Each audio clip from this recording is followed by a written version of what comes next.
ایک دفعہ کا ذکر ہے، ایک غریب شخص ریگستان میں تنہا سفر کر رہا تھا۔ تپتی دھوپ، سناٹا اور چاروں طرف ریت ہی ریت۔ پیاس سے اس کا گلا خشک ہو چکا تھا، بھوک سے ہمت جواب دے رہی تھی، نہ پانی تھا اور نہ ہی کھانے کے لیے کچھ اور۔ اس کٹھن حالت میں اس کی نظر ایک جنگلی مرغے پر پڑی۔ اس کی آنکھوں میں چمک آ گئی۔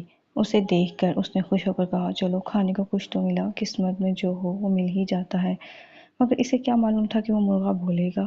مرغے نے کہا، قسمت ضرور ہے، لیکن اگر تم نہایت ذہانت اور صبر سے کام لو تو اپنی قسمت خود سنوار سکتے ہو۔ غریب شخص حیرت سے بولا، کیا تم چاہتے ہو کہ میں تمہیں نہ کھاؤں جبکہ میں بے انتہا بھوکا ہوں؟ مرغے نے نرمی سے جواب دیا، اگر تم صبر کر لو تو شاید ایک وقت کا نہیں، ساری زندگی کے کھانے کا انتظام ہو جائے۔ لیکن بھوک اور لالچ نے عقل پر پردہ ڈال دیا۔ اس شخص نے مرغے کو پکڑا، سوچا آگ تو ہے نہیں، اسے ذبح کر کے اپنے پاس رکھ لیتا ہوں۔ اتنے میں ایک اور شخص سواری پر وہاں سے گزر رہا تھا۔ اس پہلے شخص نے اس کو آواز دی اور کہا کہ میرے پاس کھانے کے لیے کچھ نہیں ہے، اگر تم مجھے کھانے کے لیے کچھ دے دو تو یہ نایاب مرغا تم لے لو۔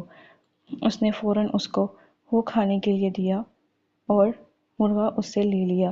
تھوڑی دیر بعد جب دونوں چند گھنٹوں بعد وہ شہر پہنچے، دوسرا شخص وہ مرغا لے کر ایک مالدار سوداگر کے پاس گیا۔ اسے نایاب مرغا کا بے انتہا شوق تھا۔ سوداگر نے مرغا دیکھا، خوش ہوا اور تھیلی بھر کر اس کو چاندی کے سکوں کی دے دی۔